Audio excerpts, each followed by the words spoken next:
తెలిసి సెలవు తీసుకుంటున్నా. ఇప్పుడు నందమూరి బాలకృష్ణ గారు మాట్లాడతారు.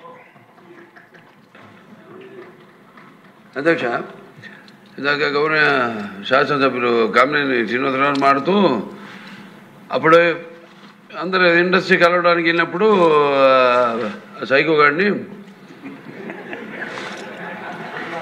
చిరంజీవి గారు గట్టిగా అడిగితే అప్పుడు ఈయన వచ్చాడంది అబద్ధం. గట్టిగా ఎవరు అడగలేదు అక్కడ.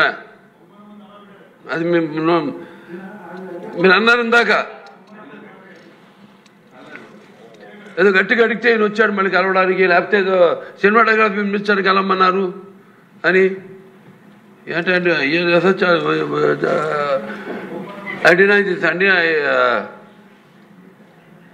అవి మిగతాన్ని ఓకే, అవమానించడం ఆయన ఓకే, ఏదో ఆయన పెద్ద గట్టిగా చెప్తే ఆయన దిగి వచ్చాడంట కలవడానికి, లేకపోతే సినిమాటోగ్రఫీ మినిస్టర్ కలవమన్నా అంట.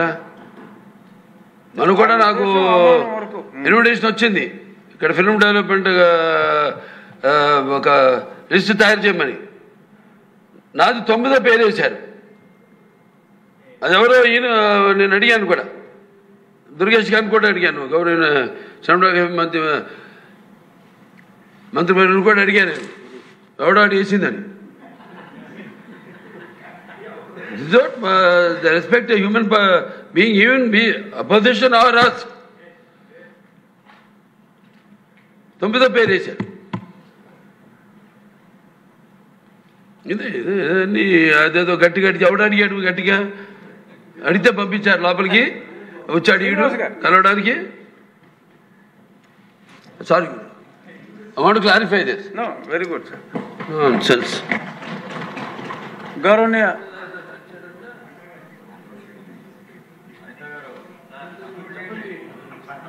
అయిపోయింది. గౌరవనీయ ముఖ్యమంత్రి వర్యులు.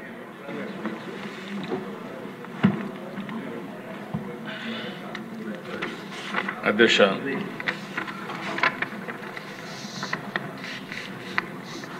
మొట్టమొదటిసారిగా డీటెయిల్డ్గా లా అండ్ ఆర్డర్ పైన మనం చర్చ చేస్తున్నాం. 19/24 జరిగినటువంటి హ్యూమిలియేషన్, జైలుకు పోయిన వాళ్ళు, తప్పుడు కేసులు పెట్టించుకున్న వాళ్ళు, రాష్ట్రాన్ని వదిలిపెట్టిపోయిన వాళ్ళు ఒకరు కాదు అధ్యక్ష.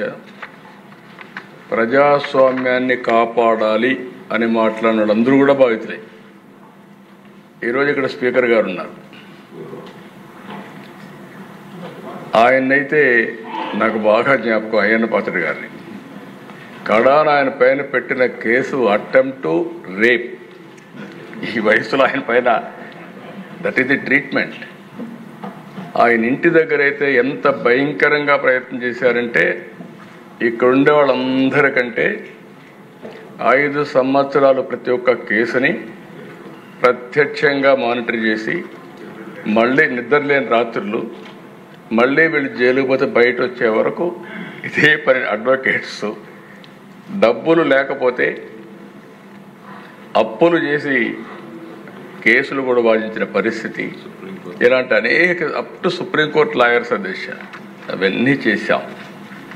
ఇప్పుడు స్పీకర్ గారు బాధితుడే, డిప్యూటీ స్పీకరు బాధితుడే, ముఖ్యమంత్రి బాధితుడే, ఎక్కువండే డిప్యూటీ ముఖ్యమంత్రి బాధితుడే, ఎక్కువండే శాసనసభ్యులు బాధితుడే. తెలిసి సెలవు తీసుకుంటున్నా.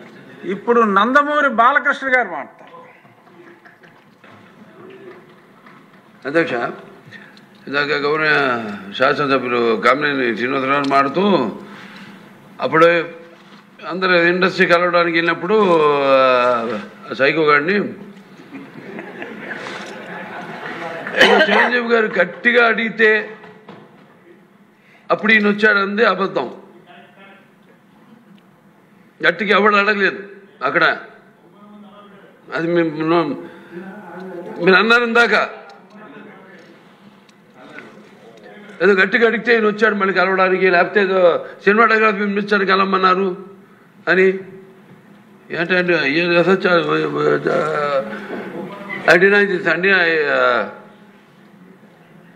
అవి మిగతాన్ని ఓకే, అవమానించడం ఆయన ఓకే, ఏదో ఆయన పెద్ద గట్టిగా చెప్తే ఆయన దిగి వచ్చాడంట కలవడానికి, లేకపోతే సినిమాటోగ్రఫీ మినిస్టర్ని కలవమన్నా అంట. మనం కూడా నాకు ఇన్విటేషన్ వచ్చింది ఇక్కడ ఫిల్మ్ డెవలప్మెంట్ ఒక లిస్ట్ తయారు చేయమని. నాది 9వ పేరు వేశారు.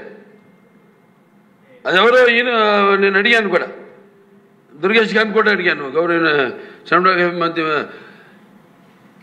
మంత్రివర్యులు కూడా అడిగాను ఎవడో వేసిందని.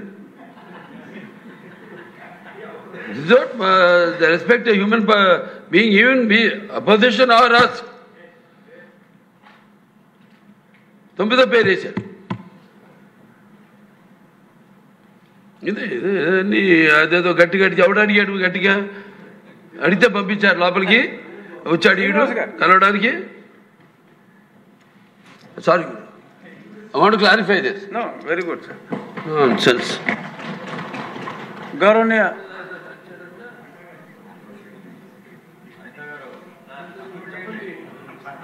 అయిపోయింది. గౌరవనీయ ముఖ్యమంత్రి వర్యులు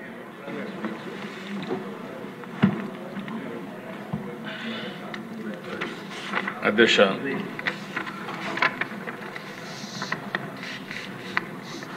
మొట్టమొదటిసారిగా డీటెయిల్డ్గా లా అండ్ ఆర్డర్ పైన మనం చర్చ చేస్తున్నాం.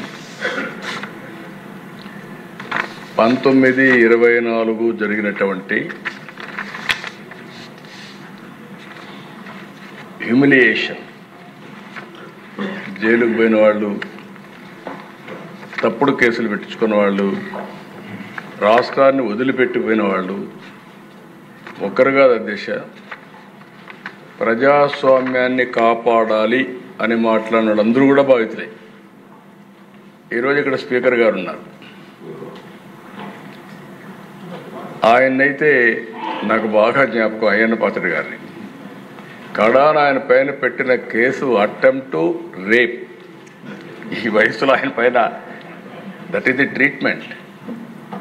ఆయన ఇంటి దగ్గర అయితే ఎంత భయంకరంగా ప్రయత్నం చేశారంటే, ఇక్కడ ఉండే వాళ్ళందరికంటే 5 సంవత్సరాలు ప్రతి ఒక్క కేసుని ప్రత్యక్షంగా మానిటర్ చేసి, మళ్ళీ నిద్రలేని రాత్రులు, మళ్ళీ వీళ్ళు జైలుకు పోతే బయట వచ్చే వరకు ఇదే పని. అడ్వకేట్స్ డబ్బులు లేకపోతే అప్పులు చేసి కేసులు కూడా వాదించిన పరిస్థితి.